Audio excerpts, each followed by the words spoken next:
नमस्कार, आपका स्वागत है फिफ्थ पिलर के इस स्पेशल बुलेटिन में।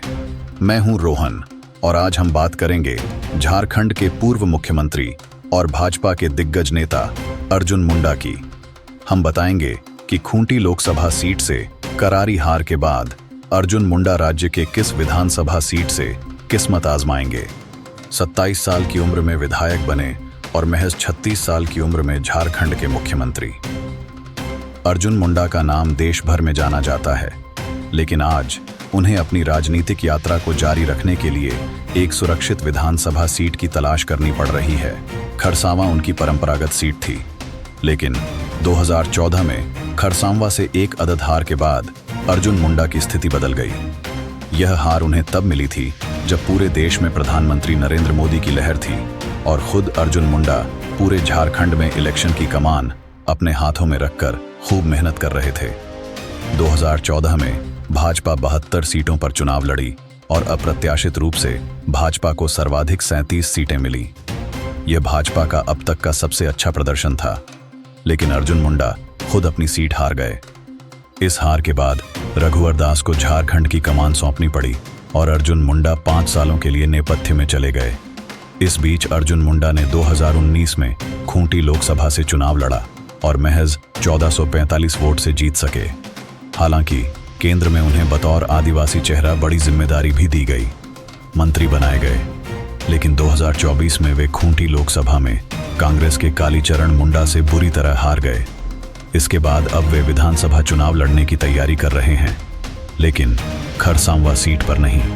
कारण है कि कभी अर्जुन मुंडा की पारंपरिक सीट रही खरसावां में अब झारखंड मुक्ति मोर्चा का संगठन काफी मजबूत हो गया है। इस क्षेत्र में पूर्व मुख्यमंत्री चंपई सोरेन का भी खासा प्रभाव है।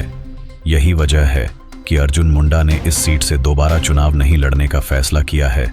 इस बार अर्जुन मुंडा खरसावां से चुनाव नहीं लड़ना चाहते।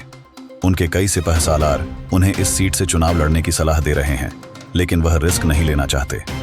खरसावां के चुनावी आंकड़े: 1995 झामुमो के टिकट पर जीत, 2000 भाजपा के टिकट पर जीत, 2005 भाजपा के टिकट पर जीत, 2010 भाजपा के टिकट पर जीत, 2014 झामुमो के दशरथ गागराई से हार। अब बात करते हैं पोटका विधानसभा क्षेत्र की। अर्जुन मुंडा पोटका से चुनाव लड़ने पर विचार कर रहे हैं।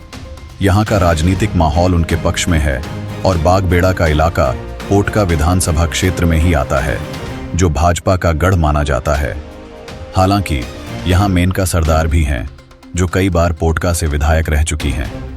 मेनका सरदार भी उम्मीद लगाए बैठी हैं कि इस बार उन्हें टिकट मिलेगा। घाटशिला भी एक विकल्प हो सकता है।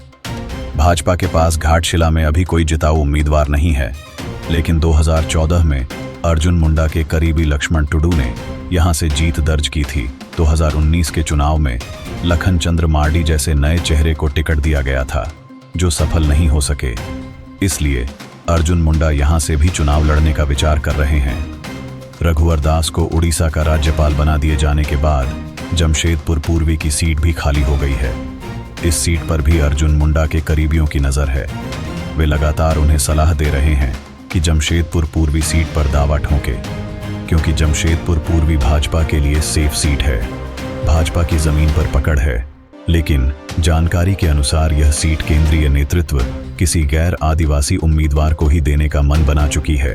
खूंटी लोकसभा क्षेत्र में आने वाली विधानसभा सीटों पर भी अर्जुन मुंडा ने नजर दौड़ाई है, लेकिन लोकसभा चुनाव में उनकी करारी हार को देखते हुए वह यहां की किसी भी विधानसभा सीट से चुनाव नहीं लड़ना चाहते। अब बात करते हैं खिजरी विधानसभा सीट की। अर्जुन मुंडा खिजरी विधानसभा सीट से चुनाव लड़ने पर मंथन कर रहे हैं। यहां एक बार भाजपा तो उसके बाद कांग्रेस को जनता मौका देती रही है। फिलहाल यहां कांग्रेस के राजेश कच्छप विधायक हैं। खिजरी विधानसभा सीट में मतदाता का रुझान भी भाजपा के पक्ष में हो सकता है। रांची लोकसभा क्षेत्र में होने के कारण यहां भाजपा का मजबूत संगठन है।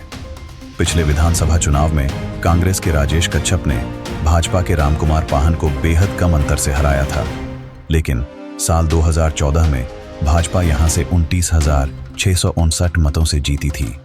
तो यह थी अर्जुन मुंडा की चुनावी रणनीति और संभावनाएं। हमें उम्मीद है कि आपको यह जानकारी पसंद आई होगी। फिफ्थ पिलर के इस विशेष सत्र को देखने के लिए धन्यवाद। कृपया हमारे चैनल को सब्सक्राइब करें और बेल आइकन को दबाएं ताकि आप हमारे अगले अपडेट्स मिस ना करें।